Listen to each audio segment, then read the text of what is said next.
Fox News Alert now. This isn't the first time the U.S. has had to respond to an attack on an airline. Let's look back. 1983, Korean airline flight 007 shot down by Soviet fighter jets. Remember, President Reagan denounced the attack at a televised address 4 days later. And make no mistake about it, this attack was not just against ourselves or the Republic of Korea.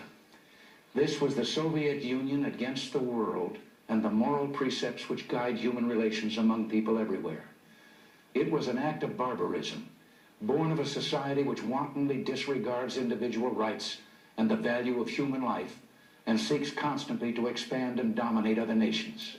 Joining us right now is Fox News security analyst K.T. McFarland. She served under Ronald Reagan in that administration and just got back from the Ukraine. First off, your reaction to President Reagan's reaction as opposed to President Obama's reaction. President Reagan, this was a seminal moment in 1983 when the Soviet Union shot down callously, deliberately, a Korean civilian airliner. Reagan understood at that point no compromise with the Russians. This was a different system. It was corrupt. It was bankrupt. It was doomed to failure. So Reagan, at that point, realized he had to redouble efforts to continue the Reagan defense buildup. He had to accelerate efforts for the Star Wars missile defense program. He knew that he had to buck up our European allies to say, you can stand against the Soviet Union.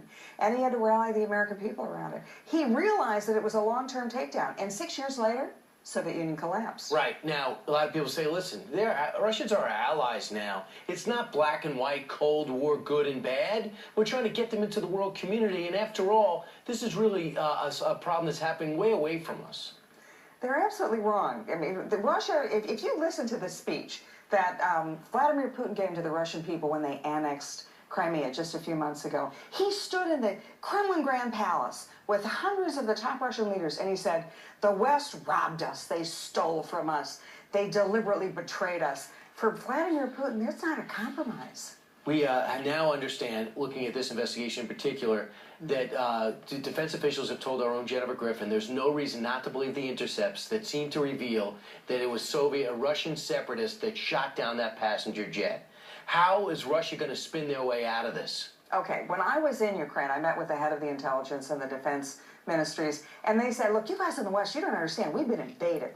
The Russians, they called it Putin's phony war, that the Russians have sent in special forces, tanks, military equipment. They've taken the markings off the side of the tanks. Their special forces guys weren't wearing Russian uniforms. They were wearing brown shirts, they called them. But they said, you have to understand we've been invaded. Now the West realizes that the Russians are behind this. Now maybe it's not Russian troops entirely. It's Russians hooking up with locals. So what happens today? What changes today as we get more and more evidence, at the very least 293 dead, as many as 23 Americans? What changes about Europe's perception and our perception? What should happen is that President Obama rallies with the Europeans who've been more reluctant to put sanctions down and say strong sanctions, but let's have a long-range plan here. Let's get you guys off of Russian natural gas because you're being blackmailed by the Russians. Let's make sure that we have a missile defense system for the United States. And by the way, all those pink slips I just sent to the United States Army, right. Let's reverse So you're those. saying that a bold president or a bold leader would announce the imminent future deployment of a missile defense system in Western Europe?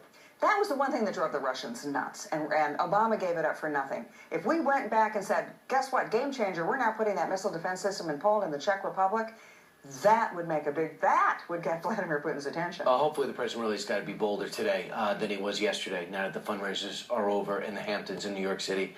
K.T. McFarland, always great to see you. All right,